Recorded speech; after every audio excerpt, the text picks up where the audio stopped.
Bonjour à toutes et à tous, aujourd'hui je vais vous parler de A Long History, un jeu de civilisation, j'ai envie de dire un petit jeu de civilisation, mais c'est pas du tout péjoratif, c'est un petit jeu dans le sens où c'est une petite boîte, il y a peu de matériel, mais c'est un jeu extrêmement intelligent. Et regardez comme elle est belle la boîte, quand je déplace la lumière, ça brille de partout, c'est magnifique. Voilà, c'est doré, c'est superbe. Cette boîte, elle est vraiment très très belle et regardez comme elle est fine. Voilà, A Long History, un jeu qui vient de sortir, un jeu de Monsieur François Bachelard, les illustrations de Antonio Ménez et alors Julie Gruet, je pense que c'est, comme il y a une souris, ça doit être du design, je sais pas trop comment on pourrait appeler ça, mais c'est elle qui a fait peut-être les illustrations du livret de règles ou des choses comme ça, la mise en page, je sais pas comment on dit ça. Donc, on va vous parler aujourd'hui de la mécanique sympa de A Long History. Ben voilà, la mécanique sympa de A Long History, elle est là, elle est devant vous. C'est un jeu de civilisation qu'on joue avec des dés, des gros dés, et des cartes. Et voilà, c'est tout. Le reste, c'est juste des petits jetons qui vont permettre de marquer nos actions ou d'avancer sur la piste de score ou sur la piste d'accomplissement. Euh, Parce que il n'y a pas réellement d'arbre technologique dans ce jeu. Il y a un plateau en fait. Il y a un plateau comme ceci qui est recto verso, donc on n'a pas les mêmes chemins. On part d'ici et en fait on va mettre des jetons au hasard sur ce plateau pour progresser en fait. Mais en fait on va pas, comment dire, on va pas améliorer nos technologies ici, on va juste aller chercher des points de victoire selon les conditions qu'on aura remplies ou pas. Voilà. Donc là il y a juste un plateau avec des jetons qu'on va poser dessus. Il y a des pièces pour représenter l'argent, mais sinon, le jeu, il est là. Des dés, des cartes. Voilà. Et un jeu de civilisation comme ça, ben, je trouve ça génial. Il y en a qui ont essayé, coucou Imperium, ils ont eu des problèmes. C'était Imperium, c'était très ambitieux, un peu trop en fait. Ils ont voulu faire une notion de deck building, c'était compliqué, sans parler de tous les problèmes qu'il y a eu évidemment avec les traductions françaises comme d'habitude.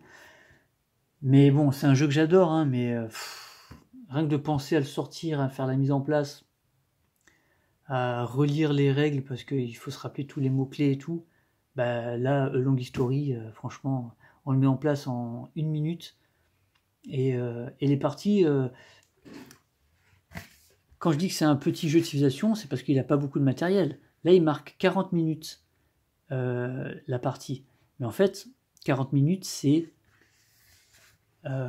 qu'une seule variante du jeu, en fait. Et ils ont dû prendre probablement la plus courte, je sais pas. En gros, la mécanique sympa de ce jeu, c'est quoi? C'est qu'on peut jouer, pour l'instant, avec ce paquet de cartes, on va jouer la préhistoire. Avec ce paquet de cartes, on va jouer l'Antiquité. Avec ce paquet de cartes, on va jouer le Moyen-Âge. Donc on peut choisir de jouer l'âge qu'on veut, en fait. Et le gameplay va être le même, il va juste y avoir des petits ajustements. Par exemple, quand on va jouer la préhistoire, évidemment, il n'y a pas de notion d'argent et de commerce. Il y a juste l'évolution de notre civilisation. On part du berceau de l'humanité. C'est n'importe quoi les cartes là. J'en ai mis à l'endroit, à l'envers. Je ne sais plus ce que j'ai voulu faire. Il y a sûrement une raison, je ne sais plus. Mais on va avoir des cartes. Donc les cartes terrain, mais surtout, on va avoir des cartes, voilà, on va découvrir la chasse, la sédentarisation, les outils, des régions, le feu, et à savoir que dans tout ce paquet, il y a une seule carte feu, donc celui qui la trouve, il est bien content. Et il y a quand même des merveilles, il y a les mégalithes, je crois que c'est la seule merveille dans l'ère préhistorique, parce que c'est un jeu de civilisation quand même, il faut des merveilles. Hein. Là, c'est les mégalithes, je crois que c'est la seule. Alors, elle est en plusieurs cartes, mais je crois que c'est la seule. Et après, il y a voilà, des animaux. Donc, il y a un côté un tout petit peu survie. Donc là, on va être confronté à la famine, au loup, des choses comme ça. Voilà. Ah non, il y a Stonehenge, évidemment, il y a Stonehenge. Excellent. Mais vous voyez, là, c'est vraiment un côté évolution. On va commencer par l'Australopithèque. L'Australopithèque, si on l'a dans notre jeu, on va pouvoir le faire évoluer gratuitement en Homo erectus, puis l'Homo erectus va évoluer en Homo sapiens, etc., etc.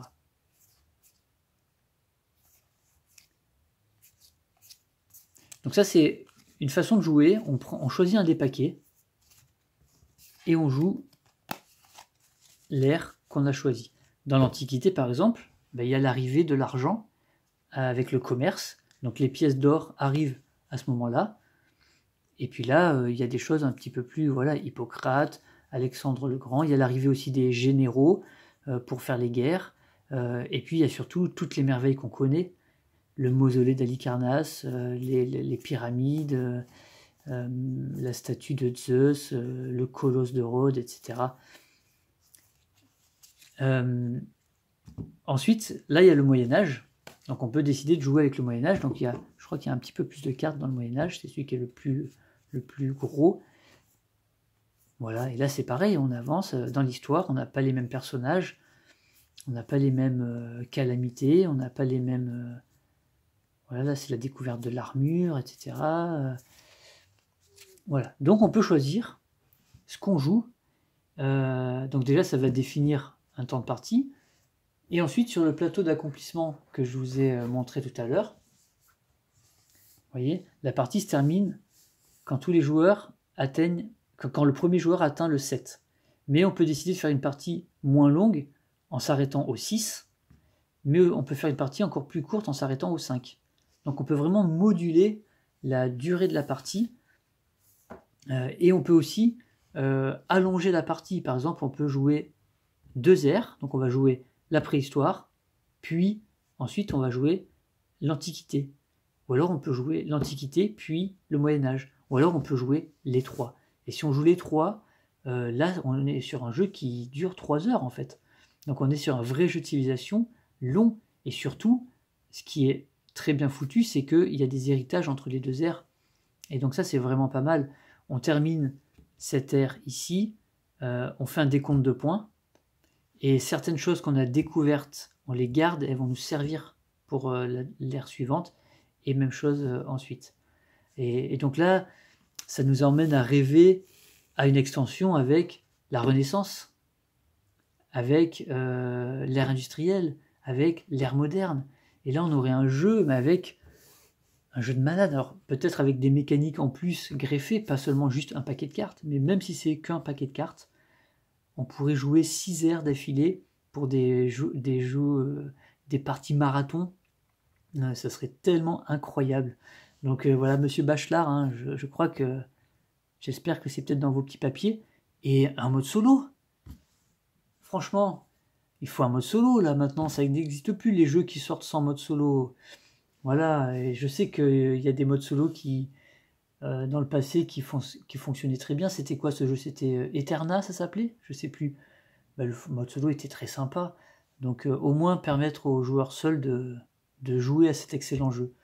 Donc voilà une des mécaniques que je trouvais sympa, c'est-à-dire on choisit le paquet, on choisit l'ère qu'on veut. Évidemment quand on joue la préhistoire ou le Moyen-Âge, ça n'a rien à voir. Voilà. Et donc après on peut jouer les 2, on peut jouer les 3, etc. Mais la vraie mécanique sympa, objet de cette vidéo, c'est quoi? C'est ça en fait. Voilà, c'est ça. C'est qu'en fait, on va faire toutes nos actions par rapport à un lancer de dés. Et c'est tellement bien, parce qu'on passe pas des heures à réfléchir à quelles ressources je collecte, j'ai tant de ressources, il me faut tant pour dépenser. Non, on s'en fout de tout ça. Voilà. Oubliez les ressources, oubliez, il y en a marre de ça. À un moment, il faut réinventer des concepts, il faut changer un peu les choses. Les jeux de civilisation où je prends une ressource, puis je la dépense pour faire ça, et puis je reprends une ressource et je la dépense. C'est bon, quoi. Il faut passer à autre chose. Et là, on a juste de la population. Voilà, un dé qui donne de la population, donc il y en a 3. On va avoir une thématique, on va dire, la thématique de force. Donc là, c'est vraiment pour faire des actions, prendre un territoire de force, repousser un danger, etc. Ce qu'ils appellent l'ingéniosité, ou ça peut être de la production aussi.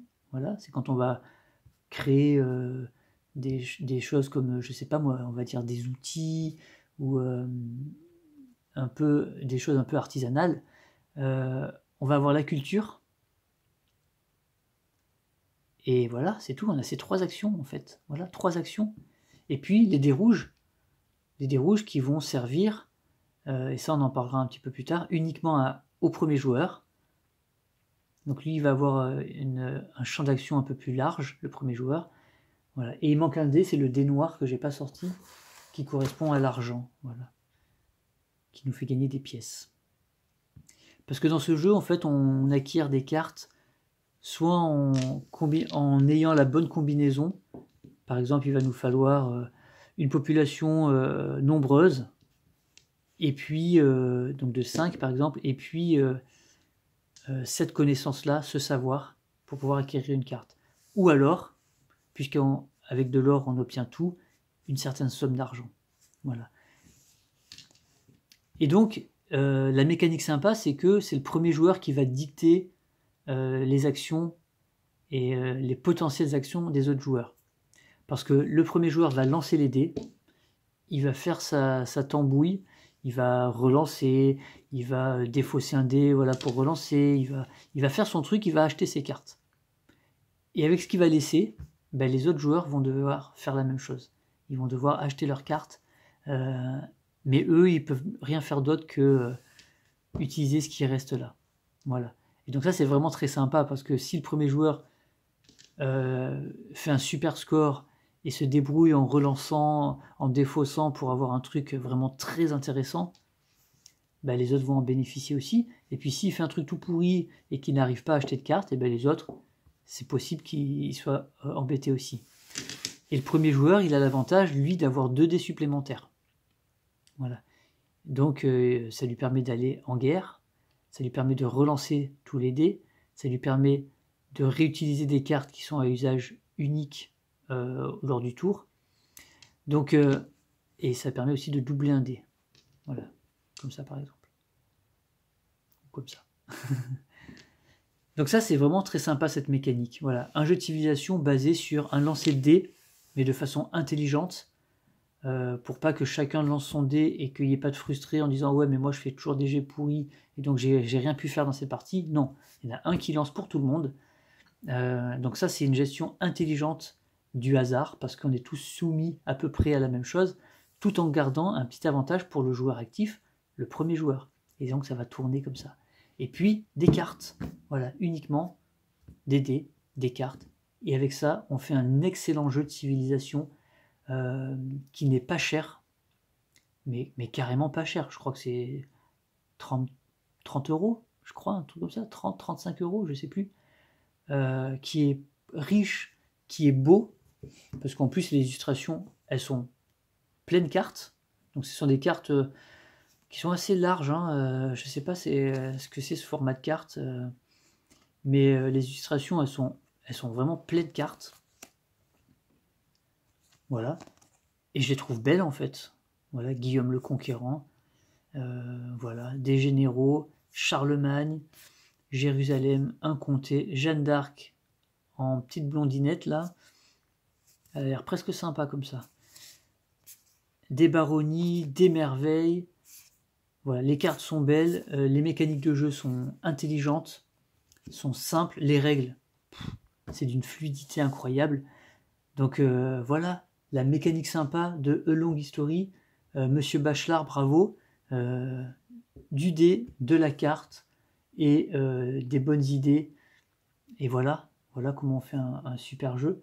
Qu'est-ce qu'on peut dire de plus, à part qu'on attend avec impatience des extensions. Bon, ok, le jeu vient de sortir, il ne faut pas être trop impatient quand même, il y a de quoi faire. Mais on sent que c'est un jeu qui peut grossir et devenir complètement épique. Notamment avec voilà plus d'air, parce que là ça s'arrête au Moyen-Âge, on sent que c'est dans les tuyaux de sortir au moins deux 2 nouvelles périodes, voire 3, c'est sûr, quoi. C'est sûr. La Renaissance, ce jeu il s'y prêterait tellement bien, quoi. Avec de l'espionnage, avec des choses comme ça, on pourrait voler des cartes à nos adversaires.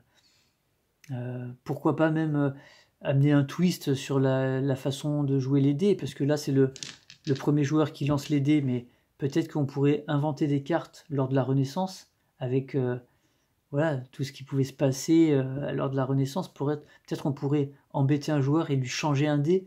Voilà, il y a plein d'idées qu'on peut mettre en place. Et puis un mode solo, voilà, un mode solo avec un automa, ça serait tellement bien. Un automa qui collecte aussi des cartes et voilà. Et je pense que ça doit pas être très difficile à mettre en place, avoir l'impression de jouer contre quelqu'un plutôt que de juste marquer des points. Voilà. Et voilà ce qu'on pouvait dire sur A Long History. Vraiment une très très belle surprise. Je n'avais pas du tout entendu parler. Il vient de sortir là. Donc si vous aimez les jeux qui peuvent être rapides mais qui peuvent être longs, qui sont simples à expliquer, ça c'est sûr, qui sont jolis, qui ont du beau matériel et qui sont pas chers, et qui sont français en plus, on fait des bons jeux en France, hein. On va pas se mentir, on a des sacrés bons auteurs de jeux de société. Donc voilà, pour A Long History, la mécanique sympa. Je lance mes dés, j'en fais profiter les autres, et puis je joue avec des cartes et point barre. Voilà, c'est simple, hein, c'est simple de faire un bon jeu. Mais bon, ça se travaille, ça prend du temps, et beaucoup d'expérience. Mais en tout cas, merci pour ce très beau jeu coup de cœur, et je vous dis à bientôt pour une prochaine vidéo, une prochaine mécanique sympa sur un autre jeu. Allez, ciao!